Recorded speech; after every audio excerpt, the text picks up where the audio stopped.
Hello my dear students, welcome to my channel. स्वागत है आप सभी का रश्मि मैम की एजोन क्लास में। तो क्लास को कंटिन्यू करते हुए हम लोग मेंस्ट्रुएशन की एक्सरसाइज 9.3 पे आ गए हैं, जिसके हम लोग आज कुछ एग्जांपल्स करेंगे और फिर हम लोग एक्सरसाइज करेंगे। तो देर किस बात की है, जल्दी से अपने कॉपी और पेन को लेकर रेडी हो जाइए। शुरू करते हैं हमारी आज की क्लास। चलिए हमारा फर्स्ट क्वेश्चन देखते हैं एग्जाम्पल का, जो एग्जाम्पल नंबर 8 है। क्वेश्चन हमारा, find the height of a cuboid whose volume is 275 centimetre cube and base area is 25 centimetre square.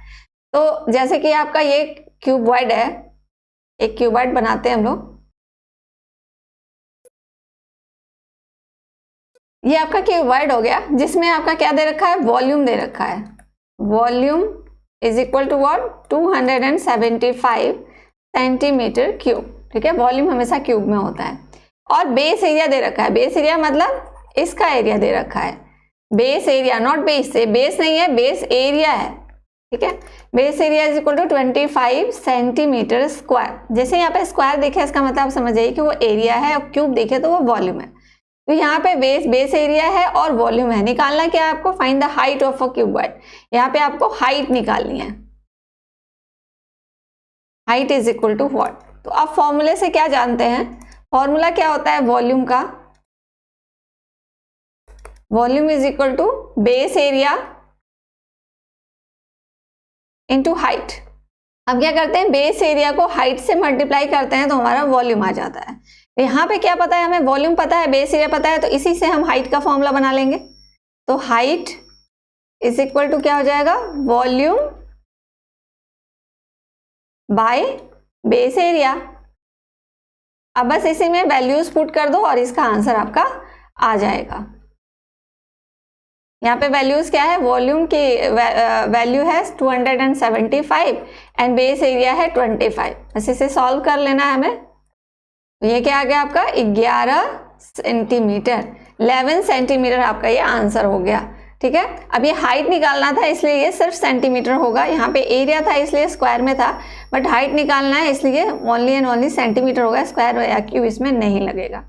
Okay, तो ये आपका आंसर आ गया, समझ में आ गया आपको यहाँ पे कैसे किया हमने। अब चलिए नेक्स्ट क्वेश्चन देखते हैं। एग्जाम्पल नंबर 9 कह रहा है, a godown is in a form of a cuboid of measures 60 meter into 40 meter into 30 meter. How many cuboidal boxes can be stored in it if the volume of one box is 0.8 meter cube? कह रहा है एक godown है जो cuboidal shape का है। ठीक है, मान लीजिए एक बड़ा सा गोडाउन बना लेते हैं हम लोग। ये मान लीजिए एक गोडाउन है जो क्यूबॉइडल शेप का है। इसकी लेंथ, ब्रेड्थ और हाइट दे रखी है 60 इंटू 40 इंटू 30। मान लीजिए ये 60 है, ये 40 है और ये आपका 30 है। लेंथ, ब्रेड्थ और हाइट, इसका डायमेंशन दे रखा है। अब इसके अंदर कह रहा है कि how many cuboidal boxes can be store in it if the volume of one box is 0.8 metre cube. अब अगर एक बॉक्स इसके अंदर रखना है जो क्यूबॉइडल शेप का बॉक्स है, ठीक है, एक क्यूबॉइडल शेप का बॉक्स है, इस तरह की बॉक्सेस इसके अंदर फिल करनी है, जिसमें कि एक बॉक्स की जो वॉल्यूम है वो 0.8 मीटर क्यूब है। ठीक है, इसका वॉल्यूम दे रखा है और इसका बड़े वाले का डायमेंशन दे रखा है। तो बड़े वाले का वॉल्यूम को डिवाइड करेंगे किससे, छोटे वाले बॉक्स के वॉल्यूम से, तो हमें नंबर ऑफ बॉक्सेस मिल जाएंगे। क्योंकि इसके अंदर कितने बॉक्सेस आने हैं वो डिपेंड करता है कि बड़े वाले की वॉल्यूम कितने हैं और छोटे वाले की वॉल्यूम कितनी है। तो बड़े वाले के वॉल्यूम को हम लोग डिवाइड कर देंगे जब छोटे वाले के वॉल्यूम से, तो हमें क्या मिल जाएगा, नंबर ऑफ बॉक्सेस मिल जाएंगे। यहाँ पे जो जो चीजें गिवन है वो हम लिख लेते हैं। Volume of godown is equal to क्या लिखोगे, 60 इंटू 40 इंटू 30। ओके, इसे हम अभी मल्टीप्लाई नहीं करेंगे। क्यों नहीं करेंगे, क्योंकि आगे हमें डिवाइड करना है, तो हम एक साथ ही वहां पे डिवाइड करके फिर मल्टीप्लाई करेंगे। और यहाँ पे क्या है, volume of one box is equal to what, 0.8 metre cube. अब यहाँ पे भी आप मीटर को लिख देना। ओके, अब यहाँ पे हमें क्या करना है, नंबर ऑफ बॉक्सेस निकालने हैं। Number of boxes is equal to what, volume of godown divided by volume of one box. Volume of one box is equal to what, volume of godown क्या था, 60 इंटू 40 इंटू 30 डिवाइडेड बाय 0.8। अब इसके decimal को हटा के ऊपर एक और 0 डाल दो, ठीक है। अब इसको कट कर लेते हैं एक बार। क्या बच गया यहाँ पे 30 इंटू 10 इंटू 30 इंटू 10, इसको मल्टीप्लाई कर लो, कितना आ जाएगा 3 3 जा 9, 9 हो गया और कितने 0, 1 2 3 4, 1 2 3 4, तो कितने बॉक्सेस हो जाएंगे 90,000 बॉक्सेस इसके अंदर स्टोर हो जाएंगे। तो हमसे पूछा यही जा रहा था कि how many cuboidal boxes can be store in it if the volume of one box is 0.8 metre cube. Okay, clear, समझ में आ गया आप सभी को कि इसको हम लोग कैसे करना है। जब भी नंबर ऑफ पूछे तो बड़े वाले के वॉल्यूम को डिवाइड कर दो छोटे वाले के बॉक्स की वॉल्यूम से, बस नंबर ऑफ निकल जाएगा जो भी निकालना हो। नेक्स्ट क्वेश्चन पे आते हैं। नेक्स्ट क्वेश्चन देखते हैं। नेक्स्ट क्वेश्चन है example 10। A rectangular paper of width 14 centimeter is rolled along its width and a cylinder of a radius 20 centimeter is formed. Find the volume of the cylinder.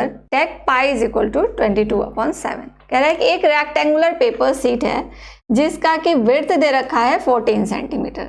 यहाँ पे हम एक rectangular paper sheet बना लेते हैं, ये बना लिया, जिसकी विड्थ दी हुई है, विड्थ यानी कि ये 14 सेंटीमीटर ये दे रखा है।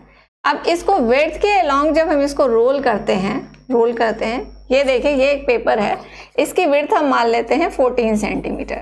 अब इसको हम विड्थ के अलोंग जब हम फोल्ड करेंगे, ऐसे मान लीजिए ऐसे फोल्ड करते हैं तो ये एक सिलेंडर बनाता है। इस तरह के सिलेंडर का फॉर्मेशन होता है। तो इस सिलेंडर जो बना, इस सिलेंडर की हाइट क्या हो गई 14 हो गई, बिकॉज ये विड्थ थी इसकी, हमने इसको रोल किया तो इस सिलेंडर की हाइट हो गई 14, ठीक है। तो यहाँ पे हम एक सिलेंडर भी ड्रॉ कर लेते हैं इसी से। ये हमने एक सिलेंडर ड्रॉ कर लिया, इसी की विड्थ के अलोंग फोल्ड करते हुए लाइक दिस, ओके। तो इसकी हाइट हमें क्या मिल जाएगी 14 सेंटीमीटर, ठीक है, क्योंकि ये इसकी विड्थ थी, विड्थ के अलोंग हमने फोल्ड किया था, इसलिए ये इसकी हाइट बन गई। अब हाइट दिया हुआ और इसका रेडियस दे रखा है, जो ये सिलेंडर बन रहा है इस सिलेंडर का रेडियस दे रखा है कितना 20 सेंटीमीटर, ठीक है। तो फॉर्मूले से हम क्या जानते हैं, हमें निकालना है वॉल्यूम ऑफ द सिलेंडर, इस सिलेंडर का वॉल्यूम निकालना है। तो इसकी हाइट क्या हो गई हमारे पास 14 सेंटीमीटर एंड रेडियस क्या मिल गया यहाँ पे हमारे 20 सेंटीमीटर, और हमें निकालना क्या है वॉल्यूम ऑफ द सिलेंडर। तो वॉल्यूम ऑफ द सिलेंडर क्या होता है पाई आर स्क्वायर एच, ठीक है। ये बेस का area and multiply by height. तो पाई आर स्क्वायर में पाई की वैल्यू यहाँ पे बता रखी है कि 22/7 लेना है हमें। आर हो गया हमारा 20 इंटू 20 एंड एच क्या हो गया 14। बस इसको सॉल्व कर लो, मल्टीप्लाई करेंगे आएगा हमारा 176 और 012 सेंटीमीटर क्यूब, क्योंकि वॉल्यूम निकालना था तो सेंटीमीटर क्यूब हो जाता है यहाँ पे। ओके, तो आई आपको समझ में आ गया होगा कि कैसे हम लोगों ने यहाँ पे निकाला। यहाँ पे बस आपको ये देखना है किसके लॉन्ग फोल्ड किया जा रहा है, तो हाइट उसी के हिसाब से बनेगी और फिर हम इसका वॉल्यूम निकाल लेंगे, ठीक है। चलो अब नेक्स्ट क्वेश्चन करते हैं। Example 11, a rectangular piece of paper 11 centimetre is to 4 centimetre is folded without overlapping to make a cylinder of height 4 centimetre, find the volume of a cylinder of the cylinder. तो एक rectangular piece of paper है, मान लीजिए कि ये आपका एक rectangular piece of paper है। इसका क्या दे रखा है, इसको इसका लेंथ और ब्रेड्थ दे रखा है 11:4, यानी कि 11 इसकी लेंथ हो गई, 4 इसकी ब्रेड्थ हो गई। अब इसको कह रहा है कि इस folded without overlapping to make a cylinder of height 4 centimetre. अब इसको एक सिलेंडर बनाना है फोल्ड करके जिसकी हाइट 4 सेंटीमीटर होगी और बिना ओवरलैप किए हुए। तो हाइट 4 सेंटीमीटर होगी, इसका मतलब क्या है कि हमें इसे विड्थ के अलोंग फोल्ड करना है, तभी इसकी हाइट 4 सेंटीमीटर होगी, है ना। ऐसे बिना ओवरलैप किए हुए हमने इसको फोल्ड करा तो इसकी हाइट क्या हो गई 4 सेंटीमीटर होगी जो इसकी विड्थ थी, और इसकी लेंथ कहाँ चली गई, लेंथ ऐसे फोल्ड हो करके लेंथ इसका सरकमफ्रेंस बन गया। ये जो सिलेंडर था इसका सरकमफ्रेंस बन गया इसका लेंथ, तो 11th हो गया इसका 2 पाई आर, और इसकी हाइट क्या हो गई 4। तो हमें हाइट मिल गया है, सरकमफ्रेंस मिल गया है। अब यहाँ पे हमें वॉल्यूम निकालना है सिलेंडर का, तो वॉल्यूम का फॉर्मूला क्या होता है सिलेंडर का पाई आर स्क्वायर एच। तो pi r square h volume का फॉर्मूला होता है। तो यहाँ पे हमें और क्या चाहिए, इसमें एच तो पता ही है, हमें रेडियस चाहिए। अब रेडियस हम कैसे निकाल सकते हैं, इस सरकमफ्रेंस से हम इसका रेडियस निकाल सकते हैं। ओके, चलिए अब यहाँ पे एक रफली डायग्राम ड्रॉ कर लेते हैं इसी रेक्टेंगुलर सीट का और सिलेंडर का। This is 11 centimetre and this is 4 centimetre. अब इसे हम लोग क्या कर रहे हैं, एक सिलेंडर का रूप दे रहे हैं। अब देखो इसमें कह रहा था कि जो सिलेंडर हमने बनाया उसकी हाइट 4 सेंटीमीटर है, इसके अलोंग विड्थ के अलोंग हमने फोल्ड करा था, तो इसकी हाइट यानी क्या हो गई 4 सेंटीमीटर। ओके, अब ये देखो ये जो इसका सरकमफ्रेंस है ये कितना हो गया, ये टोटल इसका सरकमफ्रेंस यानी कि 2 पाई आर आपका क्या हो गया यहाँ पे 11 सेंटीमीटर हो गया। अब यहाँ पे 2 पाई आर 11 सेंटीमीटर हो गया, तो इससे हम इसका आर निकाल सकते हैं। तो यहाँ पे हम लिखेंगे 2 pi r is equal to 11 centimetre, 2 into 22/7 into r is equal to 11 and r is equal to what 11 into 7/2 into 22, 11 2 ज़ा 22, ये हो गया 7/4 सेंटीमीटर। तो हमारा यहाँ पे आर मिल गया। अब हम यहाँ पे वॉल्यूम ऑफ सिलेंडर निकाल सकते हैं, volume of cylinder is equal to what pi r square h. अब यहाँ पे देखो पाई की वैल्यू क्या हो गई 22/7, आर क्या हो गया हमारा 7/4 इंटू 7/4 और एच क्या था हमारा यहाँ पे एच जो है वो हम लिख देंगे h is equal to 4 centimetre. 4 हो गया, 4 से 4 कट हो गया, 7 से 7 कट हो गया, 2 2 ज़ा 4, 1 ज़ा 2, 2 1 ज़ा 2। अब देखो कुछ भी नहीं कटेगा तो इसे हम मल्टीप्लाई करके सॉल्व कर लेंगे, 77/2 हो गया। अब चूंकि ये वॉल्यूम था तो ये सेंटीमीटर क्यूब हो जाएगा। अब जब यहाँ पे आप यूनिट लगाते हैं तो यूनिट को लगाने से पहले एक बार देख लीजिएगा कि ऊपर सेंटीमीटर लिखा है या मीटर लिखा है। कई बार गलती हो जाती है कि ऊपर से सेंटीमीटर लिखा होता है, नीचे आप लोग मीटर लिख देते हो। कई बार नीचे मीटर, ऊपर मीटर लिखा होता है, नीचे आप सेंटीमीटर लिख देते हो। तो जब भी यूनिट लिखो फाइनल यूनिट तो ऊपर चेक कर लो कि ऊपर आपका सेंटीमीटर लिखा है या मीटर लिखा है, उसी के हिसाब से यहाँ पे लिखेंगे।